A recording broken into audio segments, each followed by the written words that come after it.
Is Ron Paul's foreign policy dangerous? Most of us have already made up our minds on this question, so I'm going to attempt to address it through a slightly different approach. I'll take you back to one of the earliest presidential debates. Ron Paul was asked a question. Suppose a person decides not to buy health insurance, they get into an accident, and go into a coma. Should society let that person die? Ron Paul's answer was, if you believe in socialism and welfarism, then you think that it's the government's responsibility to take care of that person. But if you believe in freedom, it's all about taking your own risks and accepting responsibility. Now, the audience erupted when Ron Paul gave that answer, while the liberal media condemned that answer. Surprise. Let's try to apply the same principles when it comes to big government Obamacare to big government foreign policy.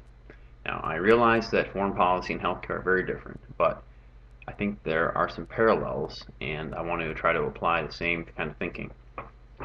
So, let's look at the example of South Korea. Do you think South Korea should be able to determine the appropriate amount of insurance that it needs to handle its security threats?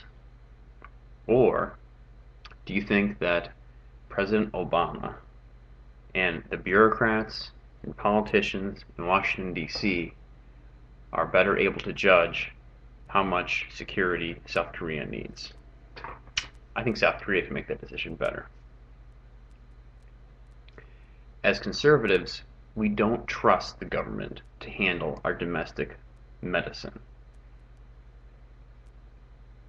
Nor should we trust the government to handle the complex foreign policy challenges. For example, containing China, providing disaster relief, nation building, protecting our allies, keeping the sea lanes open, basically being the world's policeman and being the world's social worker. If there's any time left over, maybe the U.S. military could also defend the United States homeland.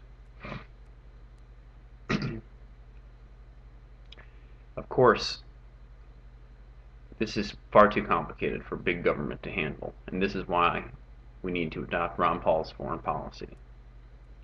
Yes, switching foreign policies at this point will come with some risks. The balance of power will shift, but there will be very certain, definite benefits.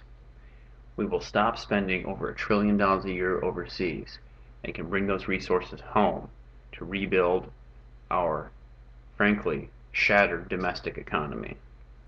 Soldiers will no longer be living in the deserts of the Middle East, but instead can come home, live with their families in their communities, and defend the U.S. homeland.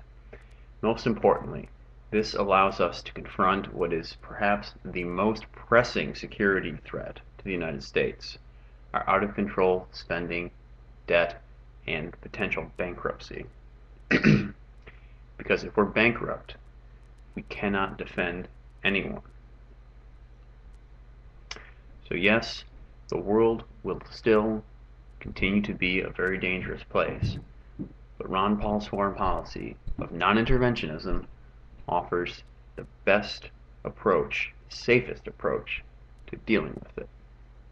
Thomas Jefferson once said, "The less a nation uses its power, the greater it will be."